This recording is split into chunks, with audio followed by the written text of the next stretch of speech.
I understand that when this was put before the committee last night, that there was definitely not enough time for anyone to have read it or to understand it and digest it.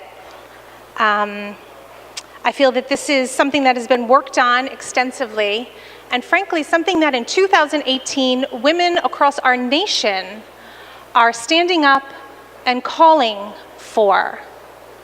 There's a movement that is out there right now where women are actually asking for equality, where women have the audacity to stand before us as a legislative body and ask for equal protection under the law. Whether it be through this type of legislation that has an economic impact on them in the short term and exponentially in the long term. Imagine what the lifetime economic impact is to a woman who, for no fault of her own, by merely one change in her XY chromosome, pays a penalty for her entire life. And right now, we're looking at taking that away from people who have it in the city of Providence. 30 seconds. We have before us many opportunities to prove to the women in the state of Rhode Island this year, whether it be our sexual harassment task force bills, which have not been voted out of committee. We have this bill before us in labor, which has been watered down to some degree. And I'm afraid that the General Assembly is failing women this year. Time, Representative. I'm torn. I'm genuinely torn. I know how badly women wanted this. Women are marching in the streets. Women are fed up. Women are tired of the crumbs. We are tired of being an afterthought. We are tired of being passed over for decades. All we are asking for is equality.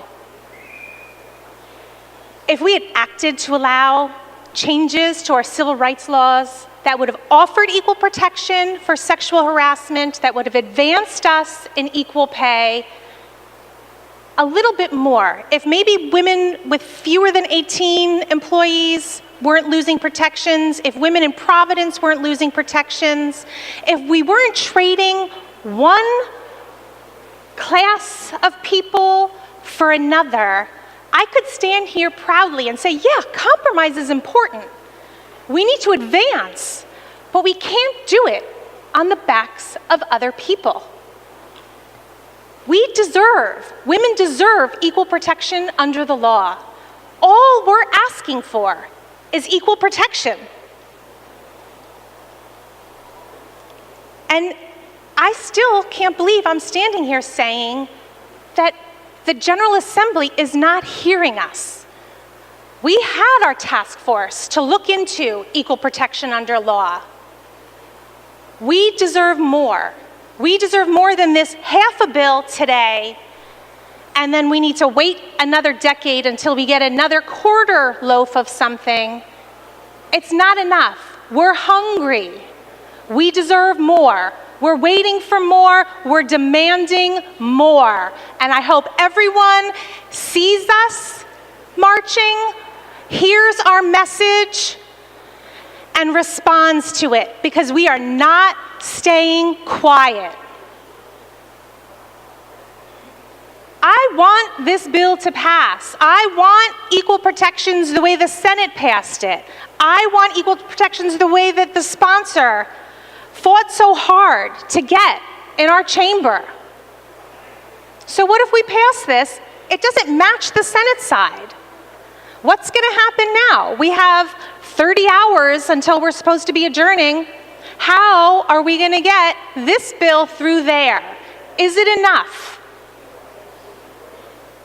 It's not enough. And I urge you to think about that before you vote today.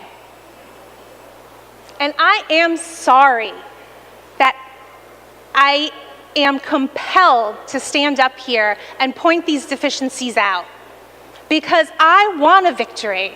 We deserve a victory for equality. We're just not getting it, we're just not being heard, and we're just being ignored.